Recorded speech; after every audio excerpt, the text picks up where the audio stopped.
নমস্কার বন্ধুরা, আমি সঙ্গীতা আপনাদের সকলকে স্বাগত জানাই। আজকে আমি বানাতে চলেছি কাঁকড়ার একটি রেসিপি। এই রেসিপিটা বানানোর জন্য প্রথমে কাঁকড়াগুলোকে ভালো করে ধুয়ে পরিষ্কার করে নিয়ে তাতে নুন আর হলুদ মাখিয়ে নিতে হবে।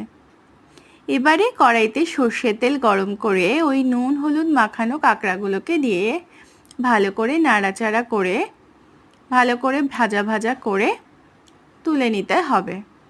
কাঁকড়াগুলোকে একটু ভালো করে ভাজতে হবে, লাল লাল করে। এরপর ওই তেলের মধ্যেই দিয়ে দিতে হবে আলু। আলুগুলোকে একটু বড় সাইজের, অর্থাৎ মাংসের আলু যেরকমভাবে কাটা হয় অমনিভাবে কাটতে হবে। এবার আলুগুলোকেও ভেজে তুলে নিতে হবে। একটা মিক্সিং জারের মধ্যে পেঁয়াজ, আদা, রসুন আর টমেটো একসাথে পেস্ট করে নিতে হবে।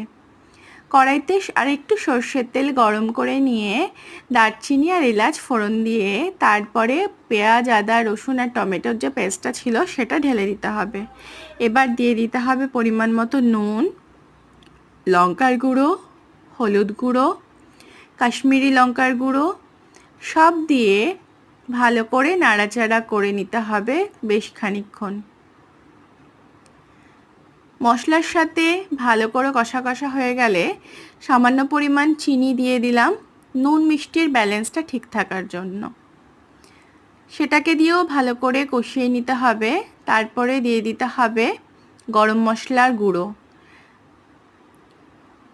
খানিকক্ষণ নাড়াচাড়া করে নিয়ে ভালো করে কষা কষা হয়ে গেলে পরে তার মধ্যে কতগুলোকে গোটা কাঁচা লঙ্কা দিয়ে দিতে হবে। কাঁচা লঙ্কা দিয়েও নাড়াচাড়া করে দিয়ে দিতে হবে জল। জল দিয়ে ভালো করে মশলাটাকে মিক্সড করে নিয়ে তার মধ্যে দিয়ে দিতে হবে আগে থেকে ভেজে রাখা কাঁকড়া আর আলুগুলোকে। সবটা দিয়ে ভালো করে মিক্সড করে নিয়ে এগুলোকে ভালো করে ঢাকা চাপা দিয়ে ফুটিয়ে নিতে হবে। খানিকক্ষণ বাদে বাদে ঢাকনাটাকে তুলে তুলে ভালো করে একটুখানি নিচে থেকে নাড়িয়ে নাড়িয়ে দিতে হবে, যাতে নিচে কোনোভাবে লেগে না যায়। বেশ খানিকক্ষণ এইভাবেই নাড়াচাড়া করে ঢাকনা বন্ধ করে ঢেকে ঢেকে রান্না করে করে আস্তে আস্তে কাঁকড়াগুলোকে ভালো করে সেদ্ধ করে নিতে হবে। কাঁকড়াগুলো যখন ঝোলটা আস্তে আস্তে টেনে আসবে, গামাখা হয়ে আসবে, তখন নামিয়ে নিলেই রেডি হয়ে যাবে আমাদের কাঁকড়ার এই রেসিপিটা। আপনাদের সকলকে অনুরোধ রইল এই রেসিপিটা একবার হলেও ট্রাই করার জন্য, আর কেমন হলো অবশ্যই আমাকে জানাতে ভুলবেন না। Thank you so much.